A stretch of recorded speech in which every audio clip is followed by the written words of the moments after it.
Kali ini saya mendapat rujukan dari sejawat bagian onkologi, di mana sejawat ini ingin menanyakan, ini dia menemukan sebuah kista yang kemungkinan memang besar sekali ya. Dan si ibu ini mempunyai riwayat infertilitas, belum mempunyai anak. Jadi kadang-kadang kan kita bertanya apakah ini kistanya jinak atau ganas. Dan begitu saya lihat, ternyata dari morfologi tampilannya ini adalah jenis kista yang jinak. Ini dari sisi kiri dulu yang kita lihat memang kistanya besar sekali, ukurannya mencapai 8 cm. Dengan bagian dalam itu ada gambaran yang seolah-olah melayang ya, bagian di dalam itu ada yang seperti bola kecil itu. Nah, ini namanya adalah dermoid cyst atau major teratoma matur, dimana ini jenisnya dari embrionik ya, kista embrionik. Dan isi jaringannya ini seperti jaringan tubuh kita, bisa dibayangkan ini seperti sebenarnya kita bilang seperti kembaran kita dalam wujud kista. Kadang ditemukan rambut, ada tulang, ada gigi, bahkan kadang ada jaringan otak ya. Dan cairannya itu seperti cairan mentega, di dalamnya kental sekali. Karakteristiknya dia jinak, jadi aliran darahnya itu aliran darah jinak. Ini saya cari di sekeliling dinding kistanya, tidak saya temukan aliran darah apapun ya. Dan jenis kista ini adalah kista yang ada sejak si ibu ini masih dalam kandungan ibunya juga. Jadi sejak embrio memang sudah ada kista itu, makanya saya katakan ini berasal dari jaringan embrional ya. Jadi sejak dia masih kecil, masih remaja, kuliah, sudah ada kista itu dan membesar seiring dengan ibunya bertambah dewasa ya. Dan ini sudah ada dari zaman dulu, artinya ini memang jinak. Dengan kista sebesar ini 8 cm kan dipertanyakan jadinya bagaimana kondisi ovariumnya, apakah masih mau menghasilkan telur apa tidak. Sementara saya belum melihat yang sebelahnya ya. Kalau repotnya sebelahnya juga kista, ternyata ya memang sebelahnya juga kista ya. Ya bagaimana dia menghasilkan telur yang bagus gitu. Nah ini kan kemudian kita ukur berapa sih volumenya. Ukurannya mencapai 7 kali 8 kali 8, berarti volumenya itu sekitar 250 cc dengan jaringan yang agak kental begini. Campur aduk ya berarti beratnya 1/4 kilo ya. Bayangkan kalau itu terpuntir ya, 1/4 kilo kan cukup berat. Masalahnya nih repotnya jenis jaringan seperti ini pada kelompok-kelompok yang di cover oleh asuransi ya, asuransi swasta, biasanya mereka ada disclaimer cacatan tertentu karena mereka sudah tahu kalau jenis teratoma matur atau dermoid itu tidak bakal di-coverkan oleh asuransi swasta.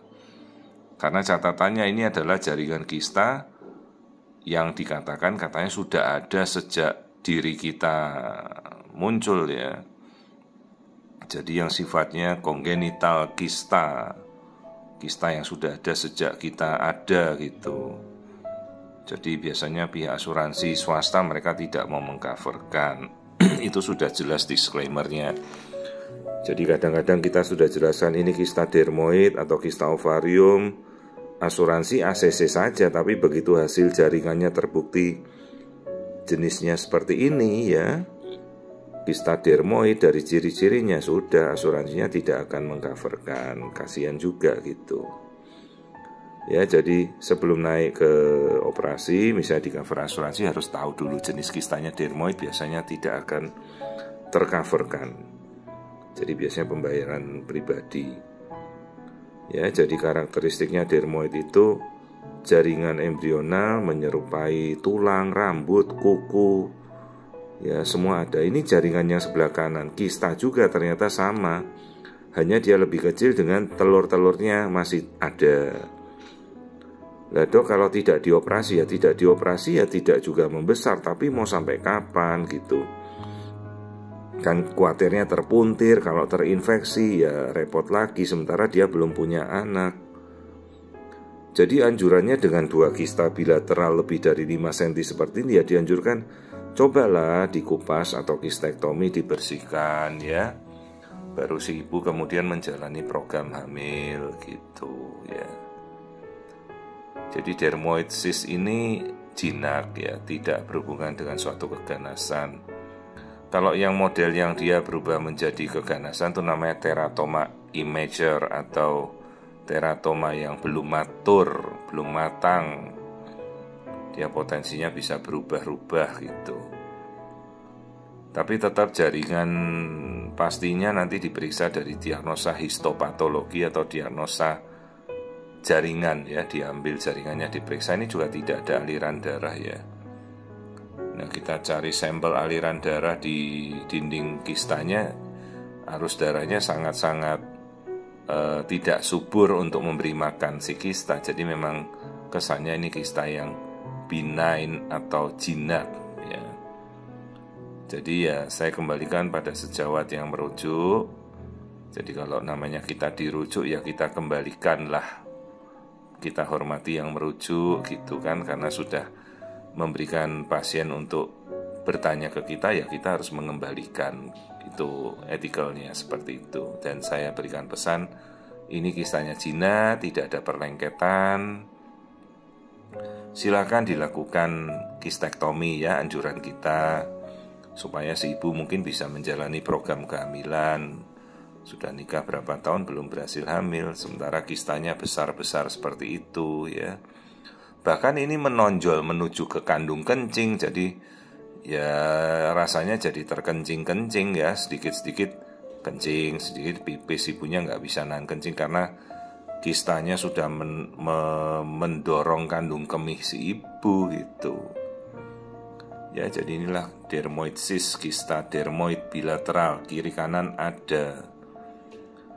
Nah nanti kita juga akan melihat bagaimana sih kondisi rahim. Nah ini kondisi rahim si ibu bagus kok, rahimnya bagus, tidak ada miom, tidak ada aneh-aneh.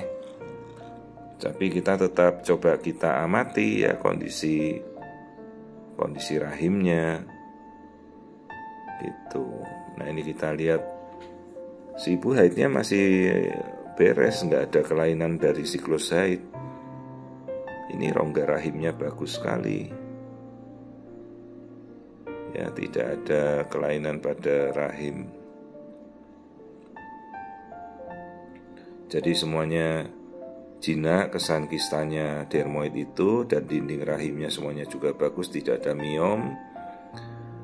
Direncanakanlah supaya mungkin dioperasi, namanya operasi kistektomi untuk mengupas kista ya, tapi jangan tetap lupa untuk melakukan pemeriksaan histopatologi. Apapun yang kita curigai sebagai jinak tetap harus kita periksakan jaringannya.